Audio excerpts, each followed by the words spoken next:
Welcome to Chris and Pan's Garage. This series of shows will show you how to correctly detail your car, and later shows will actually review cars. For our first show, we're going to show you how to wash your car by using simple and tried techniques with inexpensive products. Don't forget, the plus value of auto detailing is keeping your car in showroom condition longer. We are two guys who are passionate about detailing and cars in general, and hope you will enjoy the shows as much as we enjoyed making them. So, why wash your car? Why should you wash your car? Well, your house is clean, you're clean, why shouldn't your car be clean? As you can see, this car is disgusting.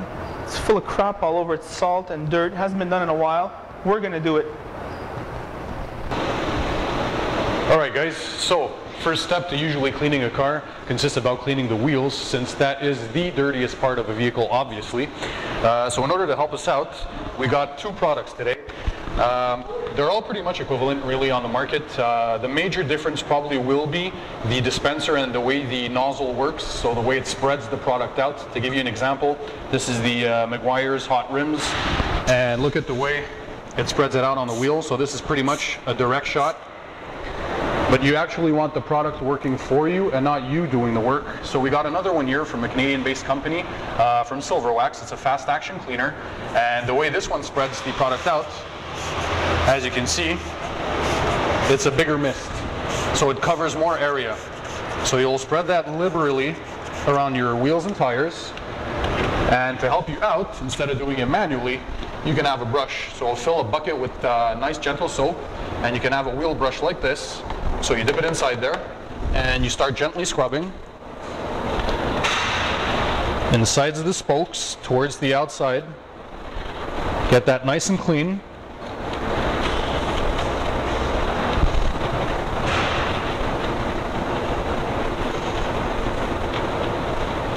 You can already tell that the wheel is getting cleaner on its own, and it's very easy to do. So this is what's important. Easy steps. Easy procedures, minimum amount of effort, proper technique though, and the good products. That's super important. And what you can also do is use the brush to clean the fender walls as well. So the inside of the tire and the wheel well as well, and get that clean off. And that's pretty much it. You hose it off and you rinse it off. So, step number 2. Actually washing the car. We did the wheels, we did a great job, we know that. Now we're going to wash the car. The most important thing about washing a car is starting from the top and working your way down. Now you've heard this before, I'm sure. I'm going to explain to you why. Well, the top is usually the less dirtiest part of the car. So you want to start by washing that. Alright? It's also the most visible. So swirl marks will be much more apparent on your hood than it will at the bottom over here. The other reason why we start with the top and we finish with the bottom is because the majority of the road grime, the small, fine, rocky particles, sandy-like particles, they're all here on the bottom, all right? So you want to wash this, and after you're done washing this, you have to clean your rag. So, been over that. Now we're going to rinse the car. Why would we rinse the car? Well, we rinse the car because it's going to remove some of the dirt, and wet dirt doesn't scratch the paint as much as dry dirt. Of course, if you have a pressure washer, you're going to remove most of the dirt. If you have a lot of bugs on your front bumper, you'll want to use a bug and tar remover. Also, Pan has a sponge with a mild abrasive netting. This tool will make bug removing even easier when combined with the bug and tar remover. Note, this will strip the wax from the front end of your car. When washing the car, we like the microfiber Chenet mitt. And you don't have to press hard when washing, just let the mitt do the job. In fact, when it's filled with water, the weight of the mitt should be suffice to remove all contaminants. It's very important, once again, to start with the top and finish with the bottom. Step 3. You've cleaned the wheels, you've washed the car, now it's all wet. What do? Take out a rag, clean it off? No. What you do is you get a chamois. Alright? Right now on the market there's two types of chamois. Actually now there's 3.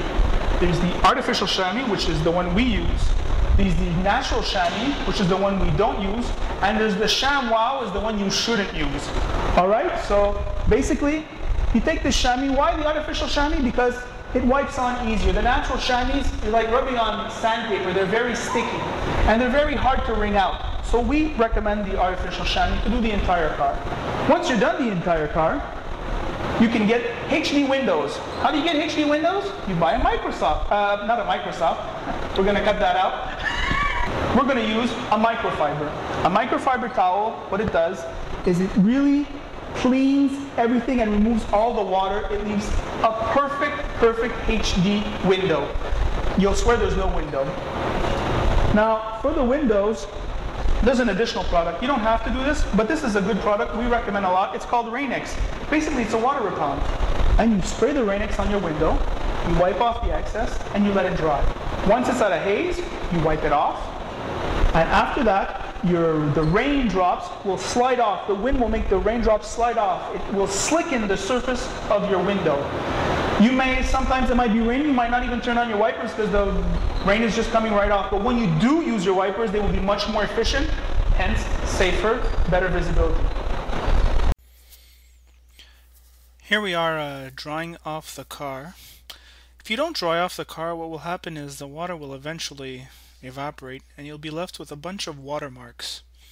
And of course, that would be the ultimate schmuck move, to spend all your time washing your car and have it full of watermarks after.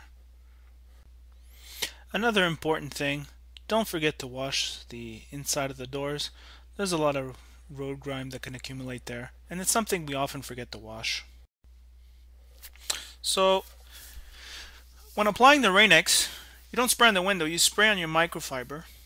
And what you do is you apply it just like you would a wax, except you do this north, south, east, west. And you do it once or twice to make sure you have good coverage. Once your Rain-X is hazed well, take a wet microfiber, wring it out well, and you remove it.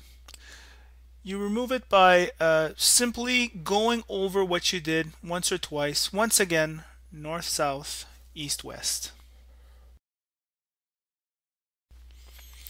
Another important job, which is relatively straightforward, is vacuuming.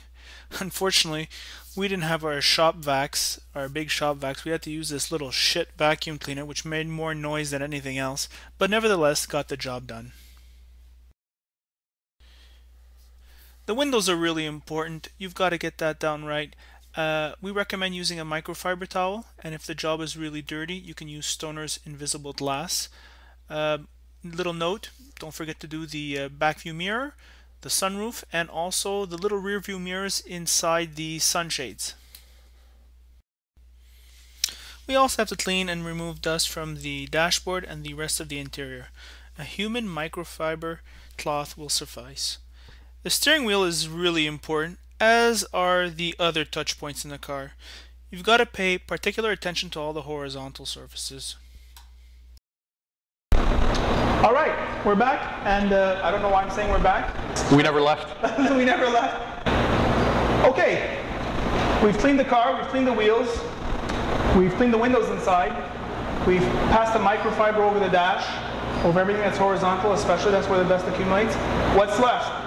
You've got to put a protectant on everything that's made out of plastic or vinyl inside the car. And what do? We use the microfiber, like we did before, nice and humid, and we use what's called a protectant. This is Meguiar's Tech Protect. It's a medium quality protectant. There's higher quality, there's lower quality, but they're pretty much all the same. They all provide UV protection for your dash. But what makes the higher end products better is they go on easier, of course, but also they leave less of a greasy residue. All right, that's the main point. They leave less of a greasy residue, and they don't have that glossy finish which reflects in the windshield when you're driving in sunny conditions. So that's the protectant. So you just spray a little bit on a humid towel and you wipe off the dash. Why would you put a protectant on? Well, like I said before, the UV rays tend to crack and fade the color of the plastics and the vinyl That's why you put a protectant on. And also, it gives the car a brand new finish. So you take a human microfiber again, put the protectant on the microfiber, not on the dash, and you wipe on. And if there's any excess, you can take the microfiber, turn it around, and wipe off the excess. A quality protectant will leave a nice matte finish. So we've done washing the car. Everything's done. What's missing? Well, let's look at these tires. They don't shine. They need to shine. So we're going to apply a tire shine and protectant. What does it protect? Tire doesn't need protecting? Yes, it does. When you put a tire protectant on your tire, it keeps it nice and supple. The sun doesn't crack or dry it. That's the first thing. But the real reason why we put tire shine on a tire is to make them shine like as if they were brand new. So there's many ways to do it. A lot of companies have spray-ons that you put on the tire, and then people go out in their car and they roll, and the protectant overspray flies all over the car. We don't want any of that. You go to Canadian Tire and you buy yourself a sponge, a $2 sponge, and then you put your protectant in the sponge. Now let's look at the results. Go like this, around.